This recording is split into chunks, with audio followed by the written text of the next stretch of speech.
Welcome दोस्तों. आज आपण पाहणार आहोत आनंदी आनंदगडे.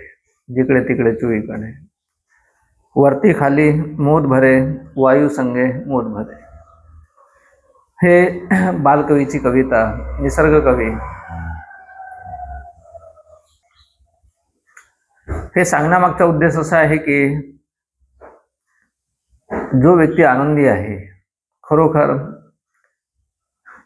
सुखी आहे, तर तो कोणाला दुखी करणार नाही. त्याला समजलं आहे की तो आनंदी कसा राहतो.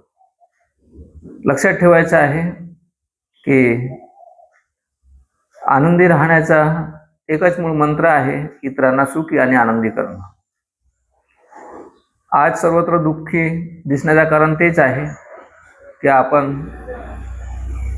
लोकांचे मन समजू शकत नाही आणि त्यांना त्यांच्यासोबत प्रेमानं दोन शब्द बोलू शकत नाही. उलट त्यांना इकड तिकडच्या चुगल्या राहून त्यांचा दिमाग कसा खराब करायचा, त्यांच्या डोक्यामध्ये घाण कशी टाकायची, आणि उलट जे आपण दुसऱ्यांना देतो त्याच गोष्टी मग पुन्हा आपल्याकडे येतात. खरं आहे, सुखी माणूस कोर्ट कचेरी, भांडण तंटा, लावालाव्या, चुगल्या, तिकडच्या गोष्टी करत बसत नाही. उलट तो भांडणं मिटवतो. तर एक लक्षात ठेवायचं आहे, हा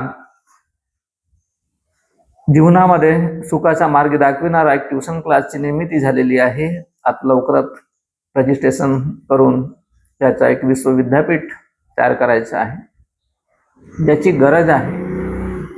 कारण की लहानपणापासून KG1 KG2 नर्सरीपासून मुलांना आई वडील फक्त काय करतात, पैदा करतात, पैसे खर्च करतात, चांगल्या शाळेत पाठवतात, पण चांगला विद्यार्थीच घडत नाही.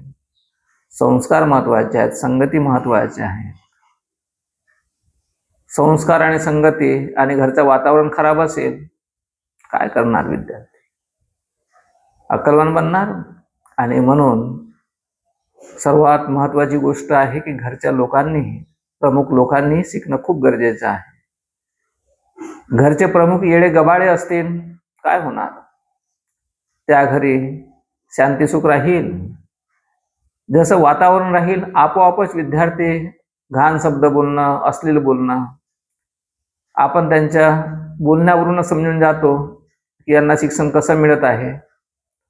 हे जे लॉजिकच्या माध्यमातून तर्कशास्त्र जो आहे, एक लक्षात ठेवायचा, लॉजिक कोई बच्चों का खेल नहीं होता है. लॉजिक परिपूर्ण सत्याची निर्मिती करणारा आणि सत्याची जाणीव करून देणारा जो लॉजिक असते, परंतु तो लॉजिक किती लोकांना समजते. आज आपण पाहतो वाचनालयामध्ये किंवा तुमच्या याच स्मार्टफोनमध्ये चांगल्याही गोष्टी आहेत, वाईटही गोष्टी आहेत. परंतु चांगल्या गोष्टी सांगणारे आणि शिकवणारे किंवा त्याचं साहित्य निर्माण करणारे बोटावर मोजणं लायक. जसे की महाभारत म्हटल्यानंतर 5 पांडव, शेकडो कौरव.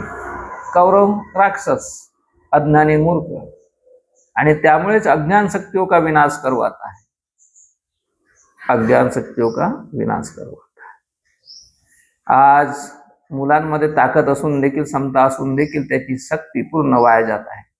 आणि तेच विद्यार्थी मग आमच्याकडे आल्यानंतर त्यांचे पालक म्हणतात, याला मोबाईलचा मोठा शौक आहे, हा गेम खेळतो, ऐकत नाही, आमची मोठा बदमाश पोरगा आहे, लहानसा मुलगा, जेमतेम आता पैदा झालेला, पहिल्या दुसऱ्या तिसऱ्या वर्गातला म्हणा.